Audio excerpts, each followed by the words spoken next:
téléspectateurs de la région de Sikasso, troisième région du Mali, merci de cette confiance renouvelée au programme de Renouveau TV. Bienvenue dans votre émission Les Grands Jurys, fraîchement porté à la tête du M5 RFP Malikoura. Le docteur Mahamadou Konaté est notre invité de ce soir. Docteur Konaté, merci de cette toute première comparution devant les grands jurys. Merci de m'avoir invité. Avec moi pour vous interroger un revenant, monsieur Bruno Djito Sekbedji. Il est journaliste, même directeur de publication du journal Mali Horizon. Bruno, merci de cette réapparition. Oui, c'est moi qui vous remercie. Après un temps de recul, un temps de réflexion, je suis content d'être là ce soir pour participer à ce grand numéro parce que pour moi c'est un grand numéro, le tout premier numéro de l'année où je monte sur le plateau. D'accord. Donc merci. Non, pour lui, hein? Ouais, pour moi c'est le premier numéro, donc je suis très content de vous retrouver. Bonne heureuse année. Bonne heureuse année à vous également. Et nous sommes aussi très heureux de vous retrouver, Bruno. Abdraman Keita, il est directeur de publication du journal Les Témoins qui commence à me perturber déjà. Keita, merci d'être là. Ouais, je suis là, je suis toujours fidèle au poste.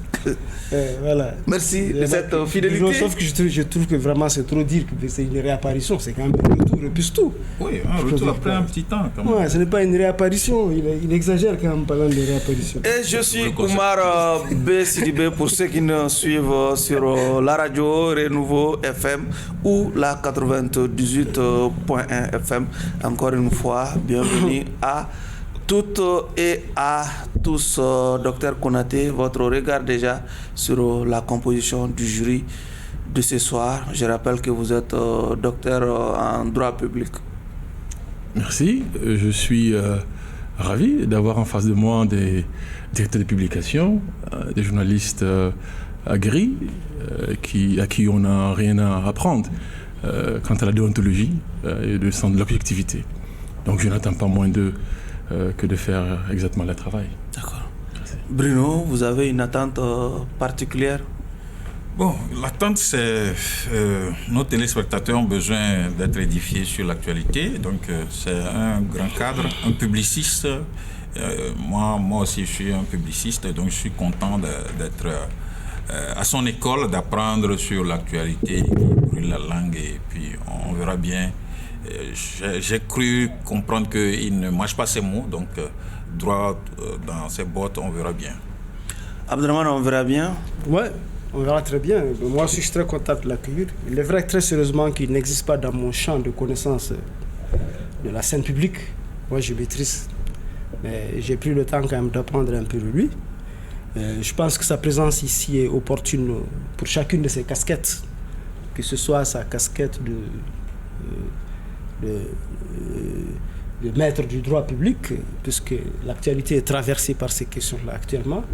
Aussi de sa casquette de nouveau président en exercice, si c'est le terme convient, de M5 RFP Malikoura.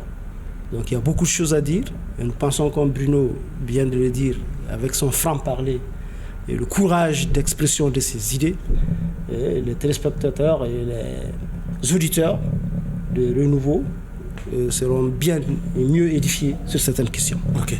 Je rappelle au passage que notre accusé du jour est aussi auteur de 3 livres qu'on peut retrouver dans toutes les librairies de la place. Bruno, nous sommes dans les questions de généralité.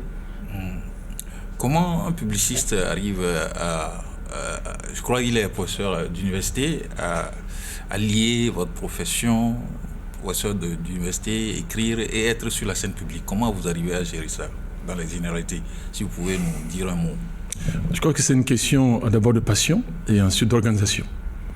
Voilà. Et je ne suis pas professeur à plein temps, je suis intervenant temporaire à la faculté de droit public, mais aussi à l'université catholique ouest-africaine, ici au Mali.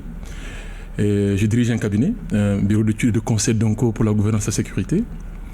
Donc à côté, je trouve un peu de temps à chaque fois que c'est nécessaire pour reprendre quelques idées sur papier et puis au bout d'un moment rassembler, analyser et puis le proposer à mes lecteurs.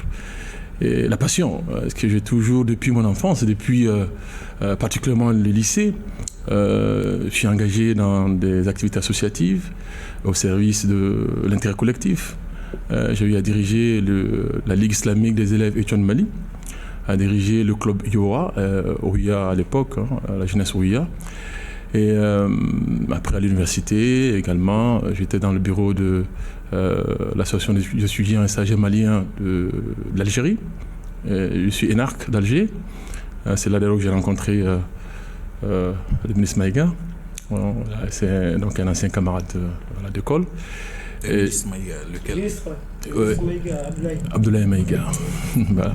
Donc, et puis je me suis engagé, comme vous le savez certainement, à mon retour dans le pays, dans la création du mouvement anti-Habana en 2017 et ensuite M5 Malikura en 2020.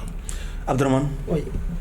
Anti-Habana, ensuite M5 Malikura, vous avez joué un rôle prépondérant, un rôle significatif dans ce que nous vivons aujourd'hui, cette transition, parce que vous êtes aussi acteur de M5 avant d'être M5 RFP Malikura, M5 Malikura tout court.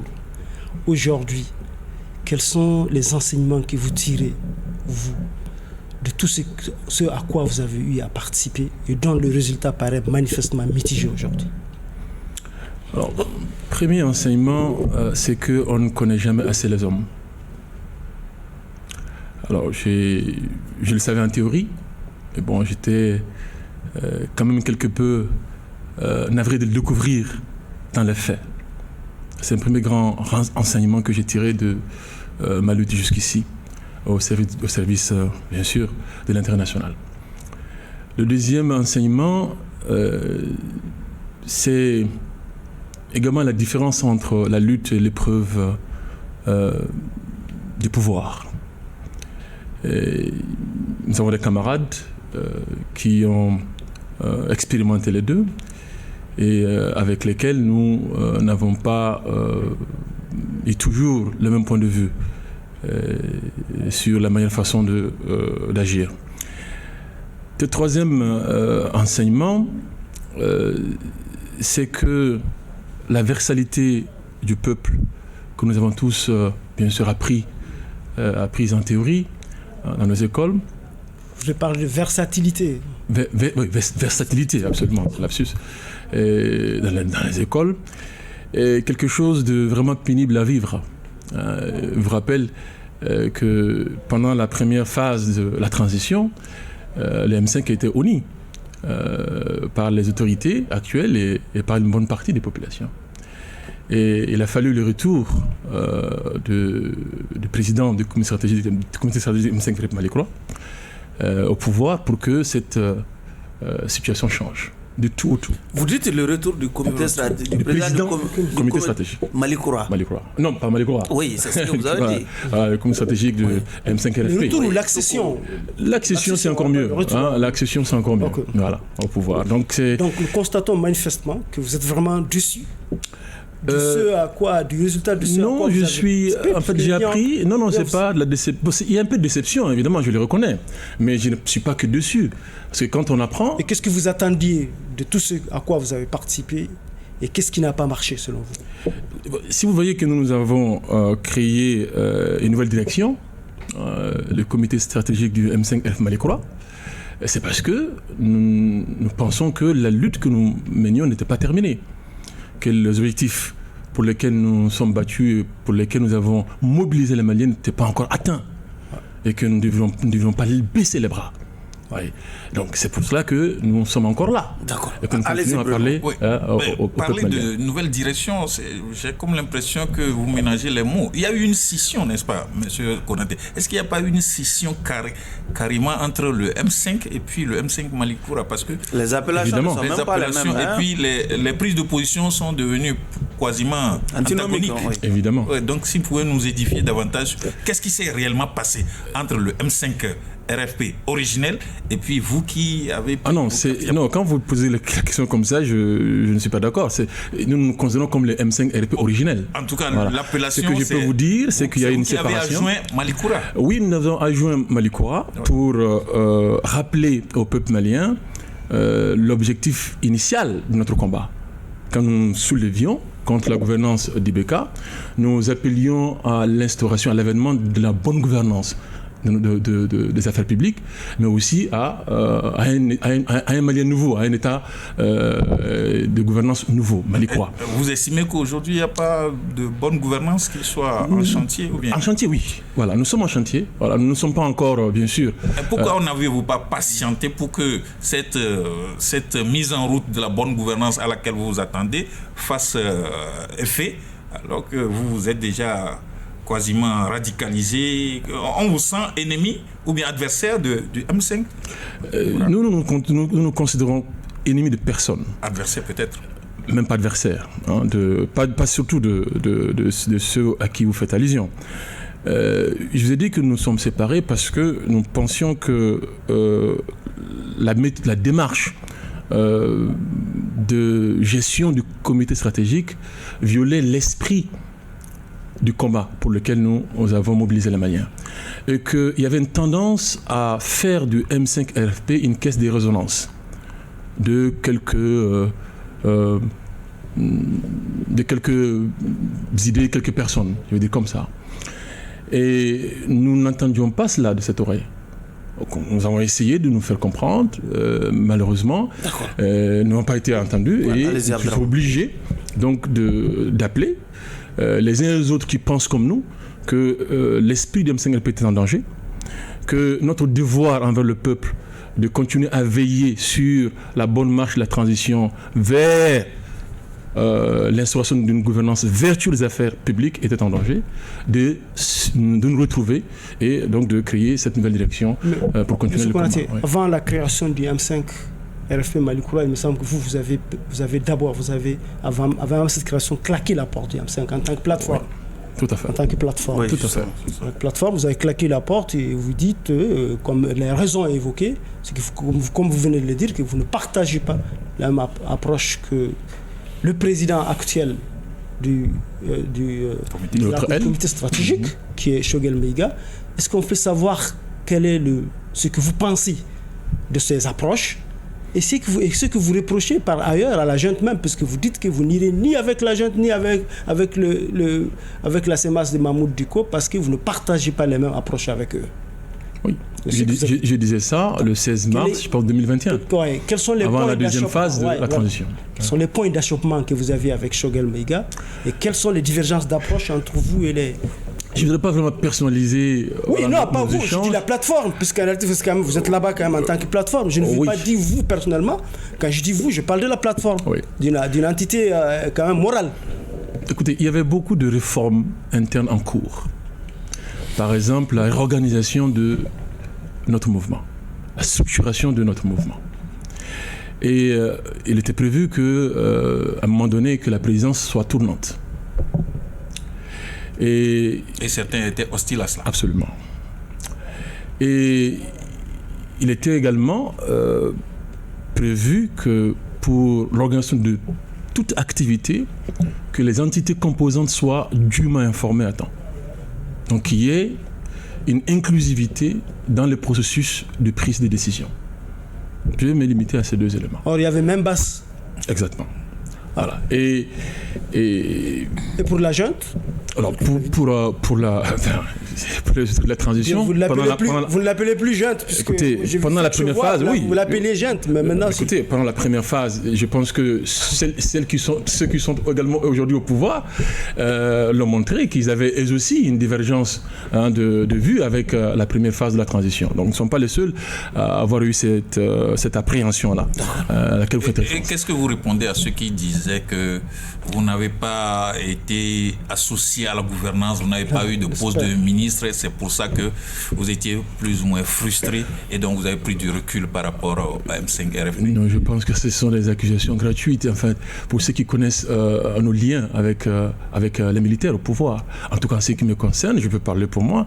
En effet, j'ai beaucoup d'amis parmi eux, j'ai des anciens étudiants parmi eux, j'ai des anciens collègues instructeurs parmi eux. Nous avons un très bon rapport humain. J'avais aucun souci, si je le voulais, à les rejoindre. D'ailleurs, ce n'est pas les invitations qu'on manquait. Donc ce n'est pas vrai ça. Oui, et les collègues, les autres qui sont avec nous, nos aînés, je sais souvent aussi on fait allusion à ces gens. Je suis au courant, certains aussi ont dû poser des conditions par rapport à ces invitations. Donc ce n'est pas ça qui fait vraiment la cause ou la raison de notre existence en tant que mouvement pour faire des propositions d'amélioration de la gouvernance. Ce n'est pas ça. Nous sommes là parce que nous sommes fidèles à ce que nous avons promis au peuple malien, de veiller à ce que les autorités fassent bon usage des moyens qui sont mis à leur disposition pour que l'intérêt national soit protégé et promu. Oui, puisqu'on sait au départ la nature du bail entre M5, comme vous l'appelez les militaires actuellement au pouvoir, le régime actuel, était que vous avez mené une lutte et ils sont venus comme des paracheveurs de cette lutte-là. Quelle est la nature du bail actuel entre vous et le régime actuel, vous en tant que M5 Malick Koura? Il y a un partenariat entre nous et les autorités de la transition. Et dans ce partenariat, nous avons convenu qu'il y aurait un accompagnement responsable, que nous allons observer ce qui est fait, et que si nous pensons qu'il y a des points d'amélioration, nous les porterons à leur attention. Et que si nous pensons, bien sûr, que des actions utiles, constructives sont menées, nous allons proposer de contribuer à leur bonne réalisation. Voilà le terme de notre partenariat. D'accord. Et comment vous voyez ce partenariat aujourd'hui par rapport à tout ce pourquoi vous vous êtes battu depuis le départ? Et aujourd'hui, la façon dont les choses sont en train d'être conduites, est-ce que vous êtes satisfait? Écoutez, je vais être honnête avec vous. Ce partenariat est en souffrance, mais nous pensons qu'il est possible encore de le revigorer. Et nous allons nous y souffrance par quoi? Non, en fait, il y a des difficultés. Et souvent, vous savez, même entre amis, parfois, vous ne comprenez pas. Ah bon, voilà. C'est une scène de ménage alors. Voilà. Vous avez l'impression de ne pas être audible. Non, ce n'est pas ce que j'ai dit. J'ai dit souvent, parce que vos propositions... il y a des propositions qui ont été considérées, comme il y a d'autres qui l'ont...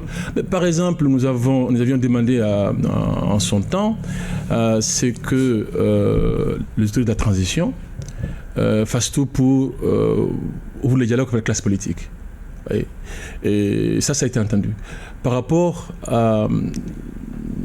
au processus d'élaboration d'une nouvelle constitution, nous avons également souhaité à ce que tout ce qui est en rapport avec nos valeurs traditionnelles, notre système traditionnel de gouvernance, qu'on en tire les bonnes leçons et qu'on puisse les intégrer dans la nouvelle constitution. Par rapport également au dossier des militaires ivoiriens qui étaient retenus sur notre sol, lors de nos conférences, nous avons élevé la voix, nous avons dit que nous pensions qu'on pouvait les gérer autrement et nous avons souhaité que nos autorités aillent au dialogue pour mettre fin à ça. Il y a des propositions qui ont été entendues, il y a d'autres bien sûr qui n'ont pas été. Nous allons travailler à consolider ce partenariat. Docteur Konaté, s'il y a une tache noire qui vous colle à la peau, c'est celle d'avoir appelé ou conduit une foule immense à aller investir un lieu symbolique comme l'ORTM par exemple. Est-ce que vous regrettez... Plus symbolique, c'est quand même l'Assemblée nationale. Oui, est-ce que, surtout, il a été aperçu à l'ORTM, pour être précis. Est-ce que vous regrettez d'avoir pris part à cette aventure vers l'ORTM? Je voudrais dire, Dieu soit loué que je fute là ce jour-là. Parce que Dieu sait ce qui aurait pu se passer. Et les vidéos existent, pour ceux qui veulent aller chercher. Les agents de l'ORTM filmaient toute la scène. Il y a même des vidéos YouTube qui existent de ce que nous avons fait ce jour-là.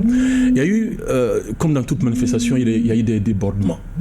Et notre rôle, en tout cas à l'ORTM, où j'étais, c'était de calmer la foule, c'était d'organiser, bien sûr, d'organiser les manifestants.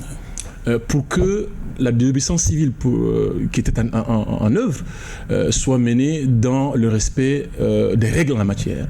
En résumé, c'est la non-violence. On n'est pas là pour casser, c'est le bien public, ça nous appartient. Mes propos sont vérifiables. Dans les vidéos, vous allez l'entendre, c'est ce qu'on disait aux gens. Et on a pu calmer, évidemment, les manifestants. Je crois qu'on avait leur thème, en tout cas on a occupé la cour de leur thème pendant 1h45 minutes, disons bien presque 2 heures de temps. Rien n'a été cassé. Je dis bien rien n'a été cassé. Et j'ai moi-même parlé avec le directeur de l'ERTM de l'époque pour mettre à notre disposition des micros pour pouvoir porter notre voix à tous les manifestants en même temps. Pour leur demander de rester calmes et puis de s'en tenir seulement à présenter des pancartes, à passer nos messages. Est-ce que vous n'avez pas joué aux pompiers pyromanes finalement avec une telle attitude? Je ne dirais pas ça parce que je suis partie prenante de la marche. Oui. C'était une responsabilité personnelle. Vous savez, donc que je devrais jouer. Et je n'étais pas seul, il faut se le dire. J'ai été aidé en cela par Ibrahim Traoré, qu'on appelle Jack Bauer, et par Nouhoum Sarr aussi. Vraiment, grâce aux efforts de qui nous avons pu quand même sauver l'essentiel des meubles. Hein. D'accord. Bruno, ancien étudiant d'Alger, déjà comment il évalue en tout cas les relations entre le Mali et l'Algérie aujourd'hui? Oui, docteur Konaté, on a vu une évolution un peu tumultueuse de la relation de coopération entre le Mali et l'Algérie ces derniers temps. Vous qui connaissez bien l'Algérie, comment analysez-vous tout ce qui s'est passé? Rappel d'ambassadeur, tout ça là, comment l'analysez-vous? Écoutez, c'est regrettable. Je pense que mon sentiment est partagé des deux côtés, des deux pays. Et c'est pour cela que depuis quelques jours, on voit quand même un retour à la normale, progressif à la normale, ce qui est salutaire.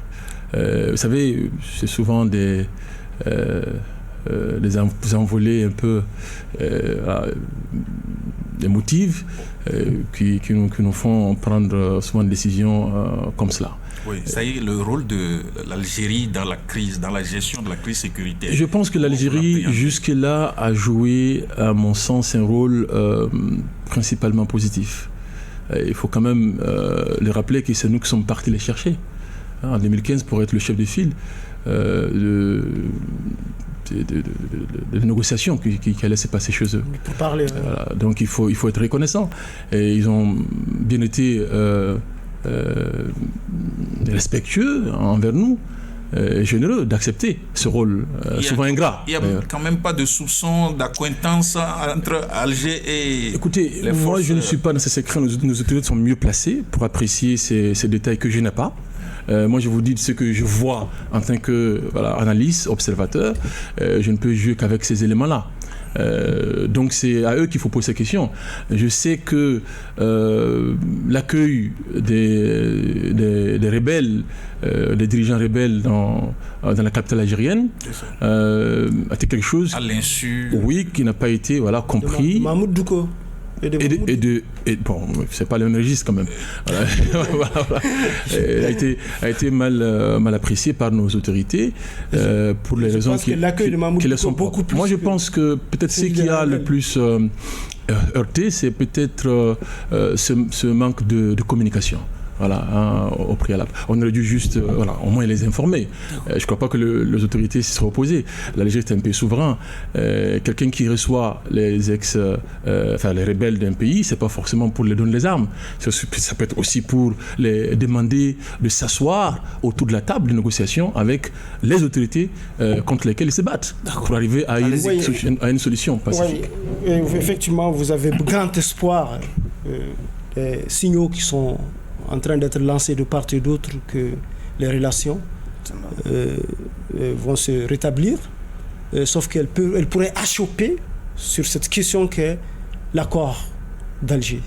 L'Algérie le répète à l'envi qu'elle tient encore à l'application de cet accord, alors que des voix s'élèvent de plus en plus ici au Mali pour demander de renoncer une bonne fois pour toutes à cet accord pour un dialogue. Surtout avec l'annonce de la création d'un comité. Et de passer l'éponge sur le parrainage même de l'Algérie en tant que chef de file, comme vous l'avez dit, de ces pourparlers-là et puis de la négociation. Qu'est-ce que vous pensez de ces deux approches-là? Est-ce qu'il faut maintenir encore en vie cet accord qui, pendant combien d'années, n'était même pas encore appliqué? Ou bien, comme l'Algérie le pense, c'est la seule façon de gérer la crise malienne avec les compatriotes qui sont en porte-à-faux avec les pouvoirs? Avant de vous donner mon avis personnel, je vais quand même rappeler qu'au niveau de notre mouvement, on n'a pas encore discuté cette question. D'accord. Et au niveau du M5 RFP? Mais on n'a pas encore discuté de cette question. C'est une question assez importante. Vous avez pris du Voilà, retard, peut-être que vous n'avez pas discuté de son évolution. C'est ce que je veux dire. Voilà. C'est ce que je veux dire. C'est-à-dire sur l'option dialogue intermalien, et non pas les retours à l'application de l'accord d'Alger. Je parle de ça. Effectivement. Voilà, donc, et je rappelle que l'Alger n'est pas seul. Pratiquement toute la communauté internationale. Oui, je vous comprends. Oui, je comprends. Donc, je vous donne juste un avis d'analyste. D'accord. Et je pense qu'il n'y a pas une seule voie de résolution de conflit. Il y en a de multiples voies de résolution de conflit. L'accord d'Alger est une voie, c'est un mécanisme, d'accord, comme d'autres. Alors, si nos autorités pensent que ce n'est plus un mécanisme fécond et que le mieux ce serait d'essayer un nouveau mécanisme, cette fois-ci intermalien, je pense qu'il faut ne pas présager de quelque chose forcément de mauvais. Je pense qu'il faut poser des questions sur le contenu à donner à ce dialogue intermalien. Ce qu'il y a de mauvais là-dedans, c'est que le protagoniste principal de l'accord aussi tient encore à l'accord. Oui. Ils ne veulent pas ils l'ont d'ailleurs dit qu'ils ont rejeté cet appel du Mali de le faire dans le cadre de l'accord intermalien. Ils tiennent encore à cet accord comme la communauté internationale. Donc ça fait quand même C'est le processus normal de résolution de conflit. Nous sommes encore en conflit. Quand une proposition est mise sur la table, il y a toujours une réticence. Ça c'est le b.a.-ba. Ils sont de l'autre côté, ils vont dire qu'ils ne sont pas d'accord. Donc maintenant, il faut attendre. Oui, mais c'est ça, il faut donner le temps au temps. C'est normal que les réactions premières, c'est de dire nous ne sommes pas d'accord, nous sommes pour qu'on reste dans l'ancien format. C'est leur droit. Maintenant, c'est à nous, c'est aux autorités, ce que je dis, c'est ça le plus important. C'est aux autorités de donner un contenu rapidement à ce dialogue intermalien, des contours à ça, c'est pour pouvoir convaincre d'accord, les rebelles qu'avec bien sûr ces mécanismes, on peut avoir rapidement. Personnellement, qu'est-ce que vous reprochez au contenu de l'accord? Écoutez, moi je l'ai écrit, c'est depuis 2015, je l'ai dit, depuis qu'on avait la forme paraphée de l'accord. Je disais que ce n'était pas un bon accord, en général. C'était un accord sur nos désaccords, à l'époque je l'avais écrit. Parce que vous trouvez dans l'accord d'Alger la chose est son contraire. Et ce n'est pas un accord qui facilite les retours de la paix. Moi je l'avais dit, j'ai regretté ça. Et c'est pour ça que on était dans un dialogue de sourds, vous savez, dans une discussion où chacun tire un peu la couverture sur soi et chacun a dans l'accord des éléments juridiques pour soutenir sa position. Est-ce que ce n'est pas parce qu'en réalité chacun a son approche de la paix, puisque les approches de la paix divergent et les perceptions de la paix aussi divergent. Certains pensent que la paix passe par cette régionalisation trop poussée qui s'apparente certes à un fédéralisme qui ne dit pas son nom, et d'autres pensent que non, ne veulent pas risquer à aller vers là, puisque ça peut provoquer l'éclatement. Donc il y a cette méfiance aussi qui a joué entre les deux protagonistes. Pendant tout ce temps, les gens ne veulent pas désarmer parce qu'ils pensent qu'en désarmant, ils n'obtiendront pas ce qu'ils veulent. Et les autres aussi ne veulent pas leur donner ce qu'ils veulent parce qu'ils pensent qu'en leur donnant ce qu'ils veulent, ça peut les pousser vers le... Allez-y. C'est un des éléments d'achoppement. Voilà. Il y en a plusieurs. Le statut particulier du Nord, notamment de Kidal, c'était un point d'achoppement. Et le terme Azawad... Il y avait un statut particulier de Kidal? Oui. Non, il n'y avait pas de toutes les régions du Nord. Oui, non, ce que je dis, le Nord, et puis je dis notamment, Kidal, parce que c'est Kidal le cœur quand même de cette affaire de rébellion. Il y a ça, c'était un point d'achoppement. Mais le processus DDR, c'était un point d'achoppement. Je sais très bien que nos militaires n'étaient pas d'accord avec cette modalité. Avec ceux que... Exactement. Et le concept d'Azawad, est-ce que c'était un concept géographique ou philosophique. Bon, cela a été censé être réglé quand même à la conférence d'entente. On va passer la parole à Benoît. Allez-y, Benoît. Il y en a tellement, et puis vous ajoutez à tout ça tous les projets de développement économique, infrastructurel qui étaient prévus. Oui. Bref. Merci, docteur Mamadou Konaté. Une transition quand même est censée évoluer vers les élections. Il se fait que nous abordons 2024 comme ça. Les élections étaient prévues, le chronogramme avait prévu février. Mais actuellement, en tout cas à travers le budget, le vote de la loi de finances 2024, on n'a pas vu des signaux portant sur l'organisation des élections en cette année. Qu'est-ce que cela vous inspire? Mieux, le président, lors de sa présentation de vœux aussi, n'a pas clairement indiqué, fixé une date. Apparemment, 2024 aussi n'aura pas d'élection. Vous, très attaché à la démocratie, en tout cas dans vos prises de position, qu'est-ce que cela vous suscite comme commentaire? Il n'y a pas d'agenda électoral pour 2024, il n'y a rien. Apparemment, qu'est-ce que cela vous inspire? Pour faire simple, j'ai compris que le président a voulu nous dire que nous sommes encore dans un état d'exception. Et que dans un tel état, ceux qui détiennent la réalité du pouvoir, c'est eux qui dictent les lois. Et qui se mettent dans l'orge. Mais évidemment, se mettent dans l'orge. Et que les Maliens doivent intégrer ça. Si vous vous rappelez dans son discours, il a dit qu'ils vont travailler vers le retour à l'ordre constitutionnel. Il n'a même pas dit normal, l'ordre constitutionnel. Ouais, sans échéance, ça veut dire, non, c'est pas ça qui est le plus important pour moi. Le plus important, c'est que ça veut dire que nous ne sommes pas dans l'ordre constitutionnel. Bien sûr. S'il avait dit normal, ça veut dire que nous sommes encore dans un ordre constitutionnel, si vous voulez, résiduel, un ordre constitutionnel. Tout le monde sait qu'on n'a pas d'ordre constitutionnel. Non, moi je croyais qu'on était quand même dans un... Non, parce qu'il y a la charte de la transition. C'est une loi, la constitution de la transition. C'est la première loi de référence de la transition. Et c'est pas nous qui l'avons fait, c'est eux qui ont fait ce choix. Moi, j'étais contre ce choix dès le départ. Je m'en suis ouvert à certains militaires. J'ai dit que c'était une erreur de maintenir la constitution de 92 en vigueur.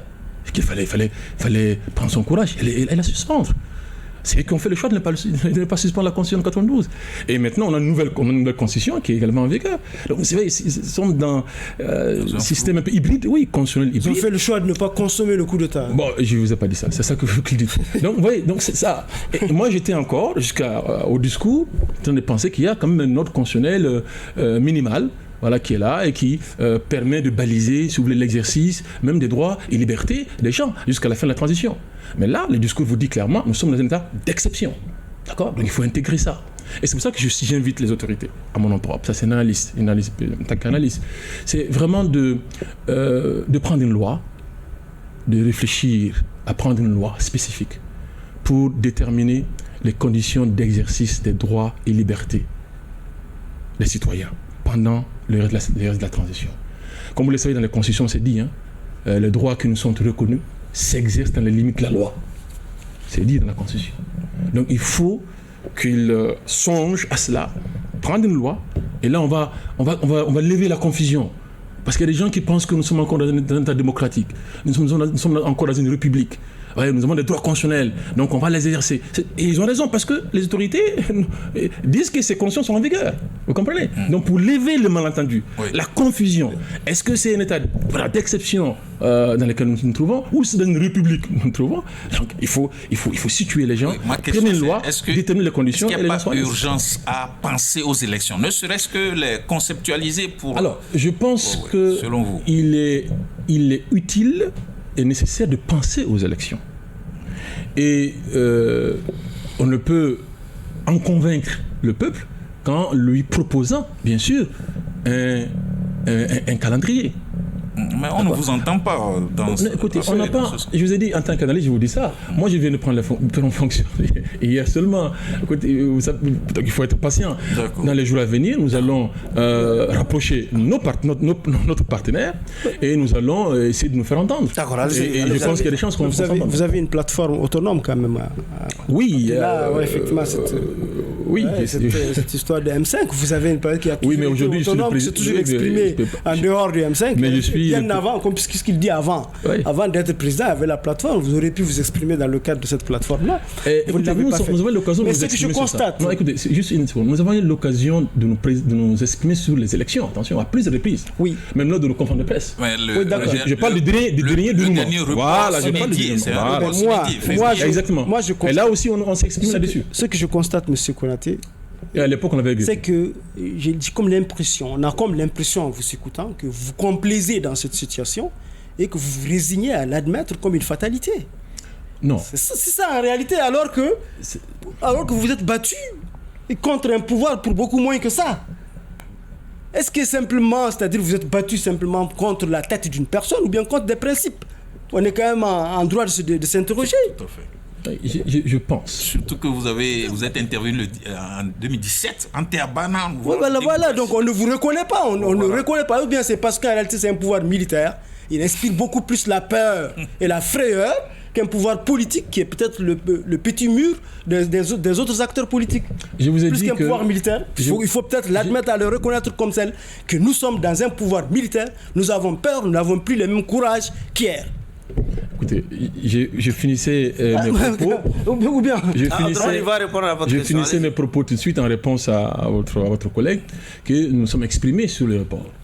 Et mieux, nous avons entamé une démarche de rassembler les forces politiques qui pensent comme nous pour faire une déclaration commune. On a appelé ça l'initiative Colibri. Nous ne sommes pas restés. Oui, mais hier, ce n'était pas les déclarations, on vous a vu dans les rues. Attendez, s'il vous plaît. Et à chaque moment... Non, mais bien sûr, à chaque contexte, à chaque défi... Donc vous lui donnez raison. Non, pas du tout. Il a parlé de peur. J'ai pas terminé. Non, mais écoutez, ça c'est sa lecture. Pour moi, c'est pas de la peur. C'est de la compréhension, c'est de l'intelligence de la situation. De la réelle politique. Non, exactement. De la situation. C'est de la méthode. C'est ça, c'est de la méthode, évidemment. C'est de la méthode. Parce que vous savez, quand vous êtes partenaire, écoutez, nous ne sommes pas partenaires avec l'ancien régime. Vous assumez. Soit vous êtes partenaire, soit vous ne l'êtes pas. Peut-être que si l'ancien régime le fait. Autrement, il va répondre à la question. Juste pour placer ça. C'est que si l'ancien régime le savait, il allait peut-être nouer un partenariat avec vous. Mais c'était trop tard. C'était au pouvoir de songer à ça. Donc, écoutez, donc nous, en tout cas, c'est pas par peur, comme je l'ai dit, c'est par principe. Nous avons un partenariat et un partenariat constructif. Nous ne nous taisons pas. Nous nous exprimons. Nous les rencontrons, nous les faisons savoir. Nous avons animé plusieurs points de presse. Allez-y relire nos communiqués. Nous avons dénoncé des situations. D'accord ? Même par rapport à l'élection, nous avons dit que le calendrier, à l'époque, on était encore à des retards dans la présentation des calendriers à la classe politique. Nous avons demandé aux autorités de le faire de manière diligente.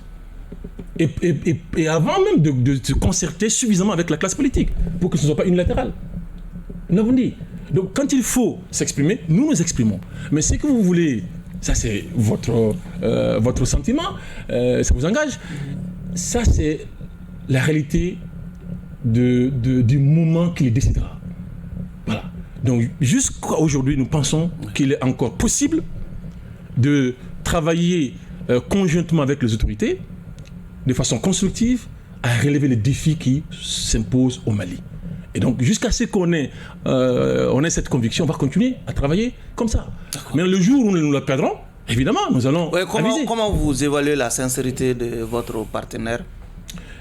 Écoutez, je ne peux pas parler de la sincérité de mon partenaire, mais je peux parler un peu de... Par exemple, vous avez demandé l'abandon du projet de réforme constitutionnelle. Tout à fait. L'abandon, vous avez demandé ça, oui. Mais ça, vous n'avez pas eu gain de cause. Oui. Nous sommes allés jusqu'au référendum.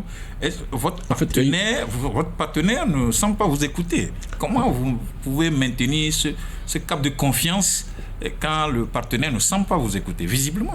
Parce que vous demandez des choses, vous faites des communiqués sur communiqués, dénonçant des choses, mais apparemment, ce que vous dénoncez, on ne voit pas rectifier le tir. Sans rentrer dans le détail, je veux juste vous concéder, ils ne nous ont pas écoutés sur l'abandon du projet de nouvelle constitution. Ouais.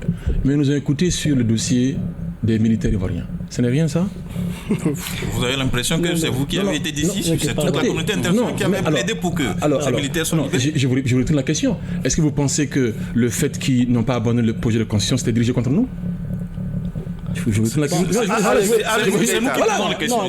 Non, parce que je pense qu'on peut s'inscrire à la même enseigne. D'accord. Ouais, Moi, je pense que le projet de constitution est beaucoup plus fondamental dans cette question que l'histoire des 49 Ivoiriens qui sont venus à peu près comme, en réalité, comme un incident de l'histoire, alors que la constitution devrait normalement comporter, incarner le sens même et l'essence de votre bataille en tant que M5, puisque vous êtes battu pour une refondation du Mali. Et le constitution devait contenir la refondation du Mali. Vous avez demandé de l'abandonner, mais on l'a maintenu. Nous supposons qu'en réalité, la refondation à laquelle vous avez aspiré au départ n'était pas au rendez-vous. Mais vous continuez quand même à l'accepter. C'est ça, c'est des choses comme ça qu'on ne parvient pas à comprendre et qui vous rendent méconnaissable. Non, ça c'est votre point de vue. Écoutez, nous sommes respectueux de notre public. Quand nous pensons qu'il y a une chance que le peuple... C'est pas la marche quand nous pensons laisse-moi terminer. Quand nous pensons qu'il y a une chance que l'intérêt général soit sauvegardé. Et vous savez, c'est pas seulement vis-à-vis du M5. Il y a beaucoup d'autres forces politiques qui ont émis des réserves. Comme il y a d'autres qui ne se sont plus dans la proposition, qui sont vus reconnus dans la proposition par la dernière commission commise par les autorités. Donc, s'ils ont un choix à faire, nous supposons qu'ils le font en toute conscience, selon eux, en pensant au bien suprême du peuple. Nous sommes insatisfaits de ce qui a été fait. Nous l'avons fait savoir, mais ce n'est pas pour autant que nous allons nous dresser contre eux, parce qu'ils n'ont pas accédé à une de nos demandes. Fut-elle celle d'abandonner la Constitution. Donc, je pense qu'il faut être réaliste. Écoutez, je pense qu'il faut être réaliste. Nous ne sommes pas tout le peuple malien à nous seuls, et puis nous sommes dans une période de guerre, de conflits multiformes, les défis sont énormes, donc il faut souvent penser, bien sûr, au-delà de soi. D'accord. Et je pense que nous avons été responsables à prendre acte de la décision des autorités et de chercher à avancer. D'accord avec eux. L'espoir n'est pas perdu. Oui. Que dans les années à venir, non seulement au moment de prendre les textes d'application, il va y avoir des améliorations, il va y avoir des garde-fous, l'interprétation y joue beaucoup dans ça, mais aussi que c'est possible dans la pratique de cette constitution qu'ils verront toutes les appréhensions que nous avions présentées être vraies et revenir avec probablement un nouveau projet de révision. Votre dernière question, allez-y. Docteur Konaté, en 2020, donc, vous avez été l'acteur décisif de ce changement-là. L'un des acteurs.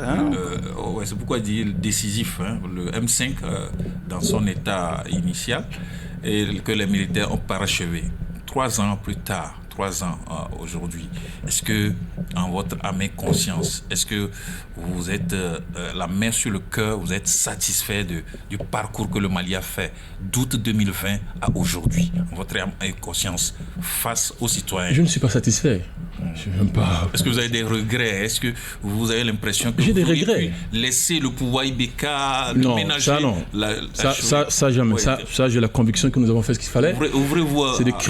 C'est de créer une opportunité de changement de paradigme de gouvernance vers quelque chose de plus vertueux.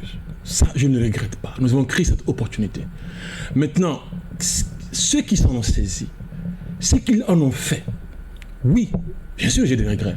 Oui, j'ai des motifs d'insatisfaction. Mais ce n'est pas pour autant dire qu'il n'y a rien de bon qui a été fait. D'accord? Il y a aussi des acquis, des avancées, des actions positives qui ont été posées par cette transition. Mais il faut prendre en compte les deux plateaux de la balance. Quand on met ça dans la balance, le prix payé, le pays a sombré, le pays a traversé d'énormes difficultés, des sanctions, tout ça là. Est-ce que vous avez l'impression que vous avez rendu service au peuple malien? Écoutez, quand nous créions cette opportunité de changement, marquée par la démission du président de la République. Vous avez poussé à la démission. Écoutez, oui, c'est ce que je suis en train de dire. D'accord? Notre intention était claire. C'était le changement du système de gouvernance. D'accord? Pour qu'il soit beaucoup plus respectueux de l'intérêt général. C'était ça. l'avènement d'un Mali croix. Et ça, il n'y a aucun regret. Maintenant, vous savez Mali Koura? Vous pensez que ce Mali-là non, est différent? Pas encore. Je l'ai dit. Non, écoutez, je réponds à la question. Je dis, je ne suis pas satisfait. Il y a des motifs d'insatisfaction. 3 ans, donc, le Mali Koura... Il y a la fondation du Mali Koura au moins. Oui, c'est un chantier. Voilà, je peux dire que le chantier est ouvert. Il est lent, je le regrette. Mais il est ouvert. Il est lent, je le regrette, mais il est ouvert. D'accord. Et c'est quelque chose. Allez-y, Abdraman, pour votre dernière question. Dernière question, je pense que je vais le réserver à une prise de position qui m'a paru un peu, vous m'excusez du terme, un peu trivial de votre part, puisque le terme de la transition, cette transition que nous sommes en train de vivre, peut se conclure par une probable candidature de celui qui la dirige. Je vous ai entendu défendre bec et ongle qu'il a la possibilité juridique d'être candidat. Oui. Alors que beaucoup de gens pensent le contraire, parce qu'il a juré la main sur le cœur, en tant que président, ou bien du moins en tant que président de la transition, il a juré la main sur le cœur et face aux Maliens, qu'il ne briguera pas de mandat, qu'il ne briguera pas de candidature dans ce sens. Or, vous pensez pas de façon express, pas de façon express. Non, puisque si de façon express, puisqu'il a juré sur la charte. Et c'est contenu dans la charte. Non, c'est pas dans la charte. Donc, lui, il a une autre interprétation de cette histoire. Il a la charte ici, je le vis brandir la charte pour dire autrement les choses avec des techniques et des démonstrations et peut-être même des manipulations juridiques. Ah non, attendez. Donc on vous demande vraiment, quels sont vraiment vos arguments solides? La manipulation est intentionnelle.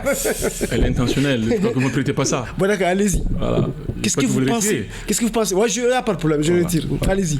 Voilà. Oui, je dis une chose très claire. Peut-être les gens, je vais le répéter. Je dis juridiquement, selon les textes. C'est un avis juridique personnel. Et rien n'empêche le président de la transition d'être candidat une fois avoir démissionné. C'est ça que je dis. Démissionner de la fonction de président de la transition.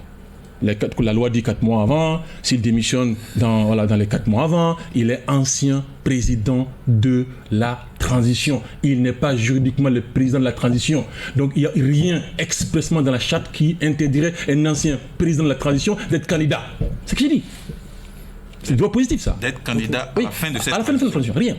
Et pour mieux m'exprimer encore, pour ceux qui m'ont vu ils m'ont écouté aux concertations nationales, j'y ai participé. C'était par crainte de ça que j'avais suggéré à mes collègues de reformuler cette disposition qui interdit au président de transition d'être candidat à l'élection qui mettra fin à la transition. J'ai dit, ça ne va pas empêcher le président une fois qu'il aura démissionné. J'ai dit, pour ça, il faut reformuler autrement. D'accord? Donc, toutes les autorités qui auront participé à la gestion j'avais proposé une formulation. Et là, qu'il soit actif ou non actif, ça ne change rien. Il ne pourrait pas se présenter à l'élection présidentielle. Oui, mais monsieur Konaté, est-ce que vous n'êtes pas dans une interprétation mécanique, voire robotique de cet article-là? On appelle ça, il y a un terme pour ça en droit. Non. Oui, peut-être mécanique, puisque vous savez bel et bien que, en réalité, dans l'esprit, cet article-là voudrait que celui qui a conduit la transition ne soit pas, par exemple, que le juge, l'arbitre ne soit pas un acteur du jeu politique. Non. Ce que vous dites, démissionner 4 mois avant ou autre là, on peut avoir déjà placé les jalons de sa réélection avant de démissionner. Tout ça, c'est de la manipulation. Vous êtes donc dans l'esprit de la loi, dans l'esprit de la charte, c'est pour ne pas donner l'opportunité à un président qui a géré la transition d'être candidat. D'accord, monsieur, vous êtes sur mon terrain. Est-ce que vous savez comment on interprète l'esprit d'une loi? Allez-y. Très bien. Dites-nous. Si vous voulez interpréter l'esprit d'une loi, vous vous référez aux travaux préparatoires de la loi. Vous vous référez au débat tenu. C'est ce que je sais, effectivement. Alors, moi j'y étais. Il y avait des gens, des partisans, là-bas, qui disaient même donner ce pouvoir-là aux militaires une fois pour de bon. Là-bas. Autant ne pas aller aux élections. Ça, on le savait. Non, attendez, je vais vous dire ça, on le savait. Mais les mêmes gens ont retenu que ce ne soit pas un militaire qui soit à la tête de la transition. Je vais vous dire plus. Je dis, écoutez. C'est pour cela qu'on a choisi Bamdao. Je vais vous dire plus. Écoutez, j'étais Donc, quand voilà, non, écoutez, je suis objectif. J'ai écouté les propos contradictoires des uns aux autres. Mais le compromis. Moi, mon intention, c'était effectivement pour ne pas qu'il participe à l'élection qui mettra fin à la transition. Pour une raison très claire. Ça, c'est l'éthique. C'est l'éthique, absolument. C'est pour que l'arbitre. Voilà. Que cela ne tienne. Il y a des gens qui disent c'est un parjure. Ce n'est pas. Ce que je peux. Ça ne va pas. Non, c'est pas un parjure. Ce que je peux vous dire, et c'est ce que je défends. J'ai dit. Par contre, juridiquement, oui, il n'y a pas d'obstacle. Mais par contre, moralement, il y a un obstacle. Ah, voilà. Non, mais parce que vous n'écoutez pas, monsieur. Bah, allez-y. Voilà, laissez pas parler. Moi, je suis très clair. Et mes propos, je les jauge. Dans ce que j'ai écouté, il n'y avait pas morale. C'est à ce moment-là. Non, si, mais écoutez. Moi, j'étais à la conférence de l'Allemagne. Écoutez. D'accord. J'ai dit, juridiquement, il n'y a pas d'obstacle. Mais moralement, il y a un obstacle. Parce qu'il y a un engagement moral qui a été pris. Tout à fait. Voilà. Et quand vous vous référez à la déclaration du président, il a dit ils vont venir, ils vont travailler à organiser les élections et partir et retourner les casernes. Ouais. Donc c'est un engagement moral. Donc, vous pouvez inviter, ne mélangez pas les choses. Vous pouvez inviter quelqu'un à dire respectez votre engagement moral, respectez la promesse que vous nous avez faite de ne pas participer aux élections. C'est une chose. Ouais. Mais dire que les textes vous interdisent de le faire, ça c'est une autre chose. Konaté, nous sommes malheureusement au terme de débat pour le compte de cette audience. On va mener ce débat sur la légalité d'une éventuelle candidature de Assimi ou pas ailleurs. Ce débat, on va le mener ailleurs, mais malheureusement, nous allons nous retirer pour vous fixer sur votre sort pour ce soir. Bruno, nous sommes dans les secrets de la délibération. Bon, nous avons eu en face Dr Mahamadou Konaté, courageux, se défendant bec et ongle malgré toute notre détermination par rapport à surtout le concept de partenariat entre leur plateforme et le pouvoir.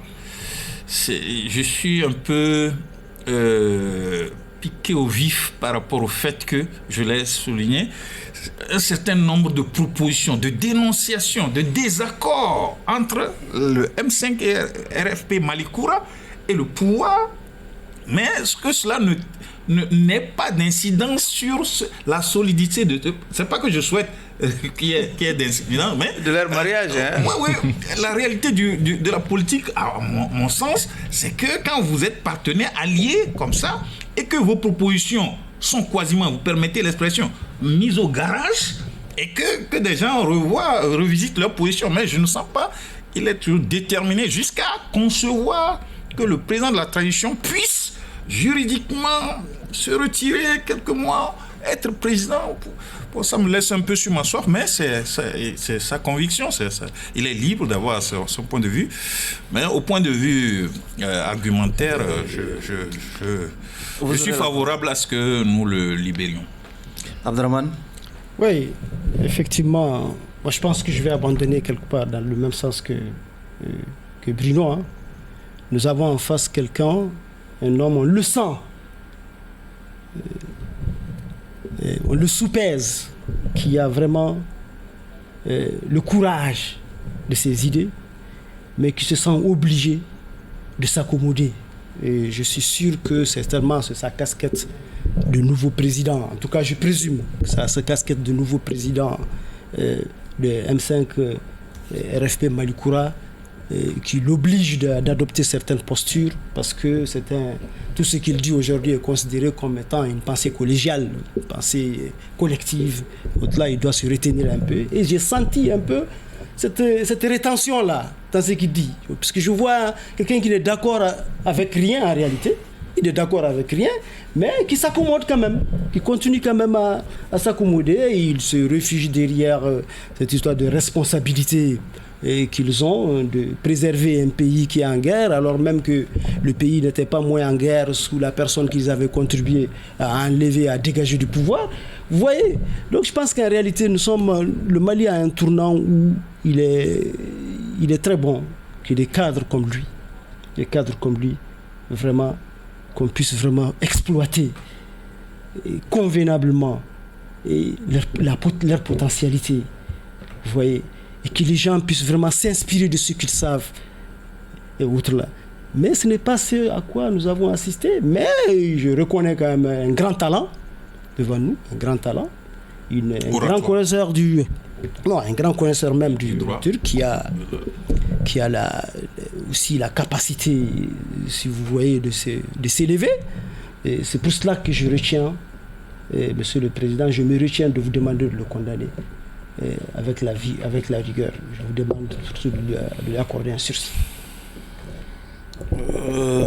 Tirant donc toutes les conséquences, si vous voulez, de ces deux réquisitoires que je qualifie de mitigés de part et d'autre, je prendrai mes responsabilités pour libérer purement et simplement l'accusé du jour ou des liens de l'accusation. Par conséquent, Dr Konaté, vous pouvez aller rejoindre vos camarades du M5 RFP Malikoura et diriger comme il se doit les missions, si vous voulez conduire comme il se doit les missions qui vous ont été lourde responsabilité en tout cas confiées par vos pères présidents du M5. Un dernier mot. Merci. Avant de donner mon dernier mot, je voudrais quand même apporter un bémol à ce qu'il disait par rapport à la candidature, à la possible candidature du président de la transition. Je n'ai pas dit que je le souhaitais, je n'ai pas dit que j'appelais à ça. J'ai répondu à une question académique, sur le plan académique. Du côté du M5, nous avons une position sur ça. Nous demandions aux autorités de transition de ne pas être candidates aux élections qui seront préparées pour marquer. Oui, c'est ça notre position. Mais la question qu'il a posée, c'est une question technique. Est-ce que juridiquement, c'est permis ou pas permis que le président de la transition puisse candidater à l'élection? C'est à cette question que j'ai répondu. Okay. Juridiquement, il n'y a pas d'obstacle, mais moralement, bien sûr, il y en a un. Je résume encore il ne cautionne pas. Voilà. C'est clair ça? C'est sur voilà, donc je voulais quand même, dernier mot. C'est sur cette clarification que... Allez-y. Mes vœux les meilleurs à tout le peuple malien. Je souhaite que 2024 nous apporte plus de stabilité, plus d'entente entre Maliens, et que le contenu qui sera donné à ces dialogues futurs soit un contenu partagé par tous. D'accord. Voilà. C'est aussi sur cette note que prend fin ce numéro de votre émission Grand Jury qui recevait comme invité le docteur Mahamadou Konaté, fraîchement porté à la tête de la présidence du M5 RFP Malikoura au nom de la présidence tournante. Merci à vous de nous avoir suivis. Encore une fois, un clin d'œil appuyé sur tous nos téléspectateurs du côté des régions.